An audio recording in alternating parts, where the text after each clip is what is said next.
Hello and welcome. I'm Corey Hicks, and today we are going to be studying triads on the guitar.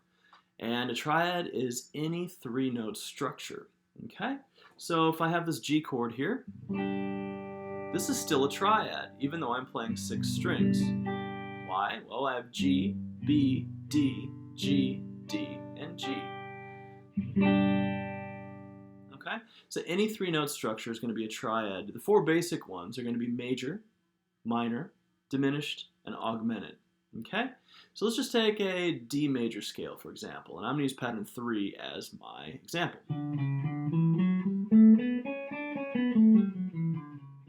Okay, so a D major triad is going to be the first, skip the second, third, skip the fourth, play the fifth, 1, 3, 5 of a D major scale. Okay? 1, 3, 5. And it doesn't matter where you play this.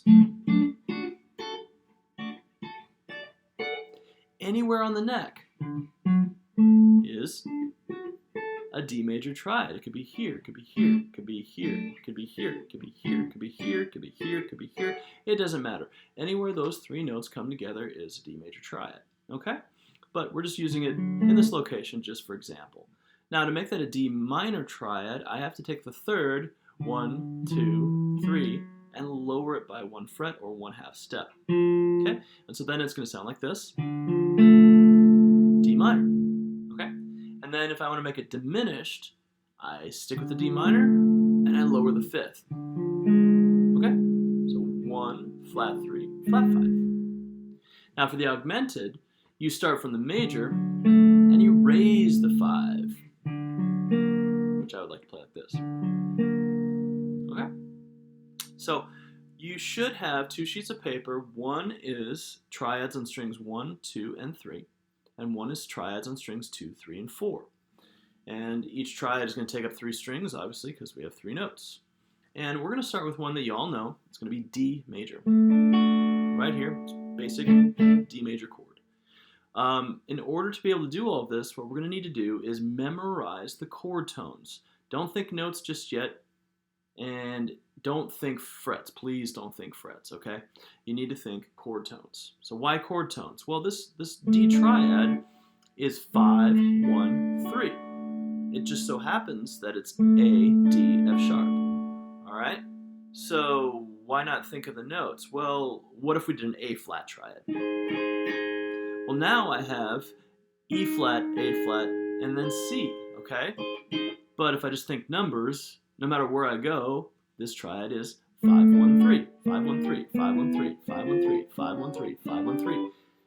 Okay, so that's really important. The guitar is a self-transposing instrument, so using intervals is a really good way to master things. Should you know the notes that you are playing underneath those intervals? Absolutely. Someday, after playing all this stuff for a while, that will become second nature. But it's kind of like looking at the color of something. Like my guitar is yellow. You're looking at it, but are you actually saying the word yellow to yourself, or you just realize it's yellow? You know what I mean? The same thing comes true with chords and notes and all those other things. So there's an A7 chord. Okay, so when I play that chord, you know, you're thinking A7, but you don't necessarily have to think, oh, that's an A and E, and there's my G note and my C sharp, and there's another E and there's another A, but I can throw in the G there, I can put in this inversion here. You're thinking more in terms of the intervals. Okay? All right, back to our D. We are memorizing this as 5, 1, 3. And the main reason we're doing this is so that we can alter it to become all the other chords, all the other triads. So I take my third, which is F sharp, and I lower it by 1 fret. And here we go. I have D minor.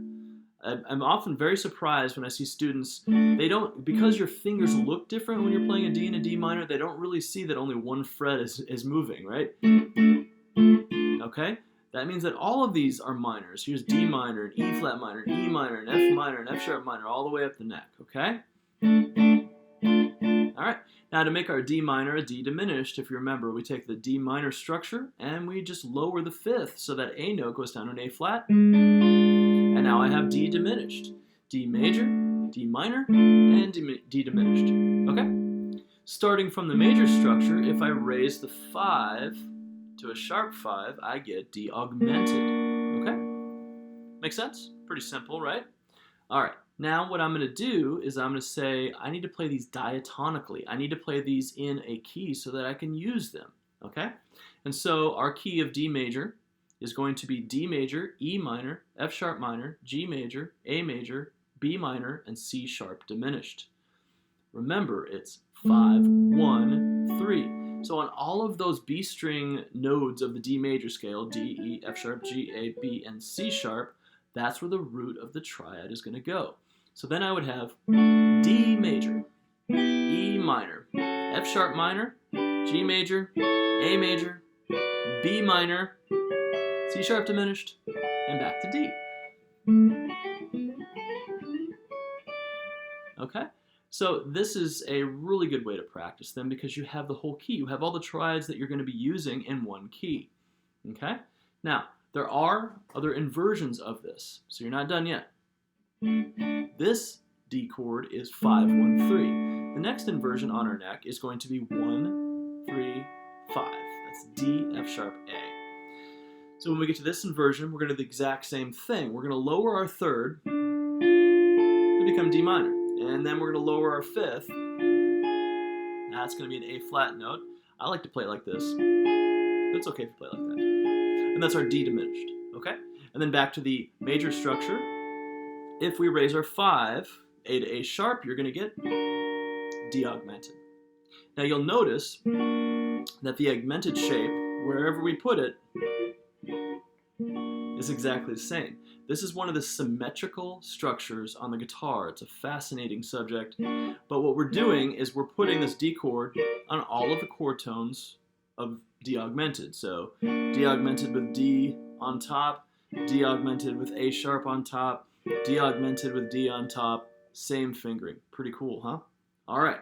So now what we're going to do is we're going to take this as our home bass, D major, and we're going to go diatonic again. D major, E minor, F sharp minor, G major, A major. You could also play like that, right? And then we have B minor, C sharp diminished, or back to D.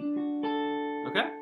All right, we have one more inversion of D. We have this one, which is 5, 1, 3, this one, which is 1, 3, 5, and this one, which is 3, 5, 1. Okay? So now we do the exact same thing. We're going to take and we're going to make our D major chord a D minor by lowering the third. Now our G string note goes down by a fret. Then we're going to take our minor and we're going to make it diminish. Our B string note goes down. All right. And then we go back to the original D, and we're going to raise the 5 so that A goes to A sharp. Now we have D augmented. Okay? So what we're going to do when we practice this every day is the key of the day. Remember, we're going to cycle 4 every day. So let's say today note recognition is the note C. Great. Your scales in the key of C, all 7 patterns. Great. And then you move on to your triads, all your triads in the key of C. Okay? So let's do that. All right? So we're going to do key of C. And I'm starting off the lowest available triad. It would look like this, like a D chord down 2 frets. And notice it's the top 3 strings of this guy, right? All right, so I have C major, D minor, E minor, F major, G major, A minor, B diminished, and C. Okay? Moving on to the next C triad, right here. Again, that's 1, 3, 5. I have C major, D minor, E minor, F major. Here's my G major, A minor. Then I can do my B diminished here or my B diminished here. Back home to C. All right. Moving on, we have C major here, which is 3, 5, 1. Do the same thing. C major, D minor, E minor, F major, G major, A minor, B diminished, back to C. As an additional thing, when I practice these, I also do this on some melodic concepts. So I might take my triads and play them as melodies, not as chords, okay?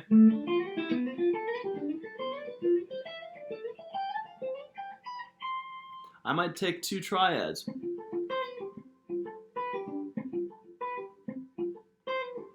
Come up with a little melody for them, right? Maybe you'll come up with ways to kind of end a lick. So if I start on my 2 triad, which is D minor, you know, I can come up with a little lick or something, you know? There's one. Or add something else to it or something. These are used all the time. A couple of my favorite players, Larry Carlton and Robin Ford, they use these all the time. all these different triads are used in various solos and songs. Check out Larry Carlton when he played with Steely Dan. The Kid Charlemagne solo has a ton of these triads in it. And it's also a solo that I'll recommend that you learn someday. A very great job by that guy. All right, so moving on, we have strings 2 through 4 next, okay? So we'll do the exact same thing with strings 2 through 4. And that's going to be D major right here. Okay, so I have 3, 5, 1. Okay, strings 2 through 4. The next one is going to be 5, 1, 3, and the next one 1, 3, 5. Go through the exact same thing as we did before. D major, take the 3rd and lower it. Now we have D minor. Okay, D major, take the 3rd and lower it. D minor, D major, take the 3rd and lower it. D minor. Do the same thing for diminished. So D major, D minor, D diminished. Moving on, D major, D minor, D diminished. Moving on to the next one, D major, D minor, D diminished. Okay, then we can move on to augmented. So we have D. I raise my 5. What do I get? I get the A moving up to the 3rd fret. And I have this. Okay, and I move that up in the next one. Great, and then we move up to the next one. Okay, and then you would have all your triads, and you do the exact same way.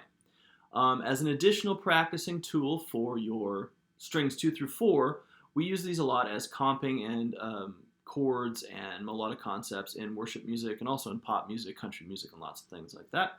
I would recommend taking a couple chord progressions. I use the famous 1, 5, 6, 4 for a lot of my students. So if I started off with D, I have D here, okay, and then I'm going to go to its 5 chord, which is A. That's the closest triad. So D major to A, okay, and then I have B minor, which is my 6th chord, and then I have my G, which is my 4 chord. Okay, so that would sound like this. Now I'm going to do the exact same thing on the next inversion. D, A, okay, B minor, G.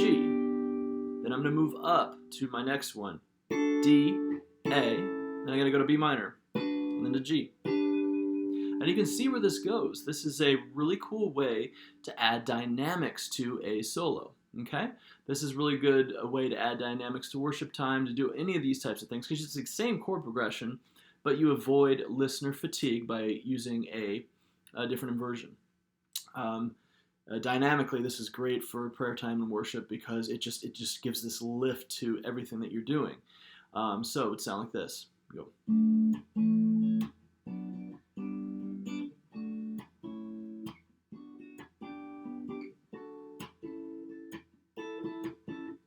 Okay, so you're moving around.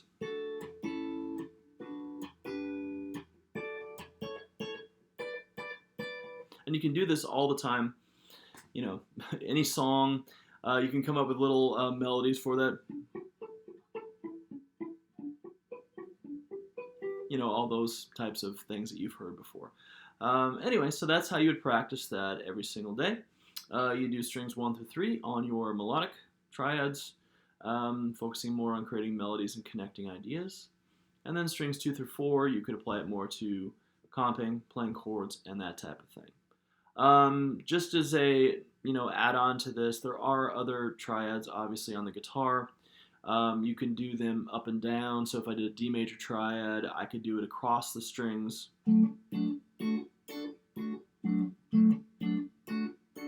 Okay, and then I'd move it to minor. And then diminished. That type of thing. So you can work on that as well. But the idea is that any one of these triad structures on the neck, you can find it, you can use it. Another really good application is you're in a band with a bunch of other guitar players, and guess what? They're already playing the chords down low, so you can find a range of the guitar to use your triads. Fills out the sound really well, and it really helps out the band, okay? So that's the end for triads for today. I'll see you guys real soon, okay?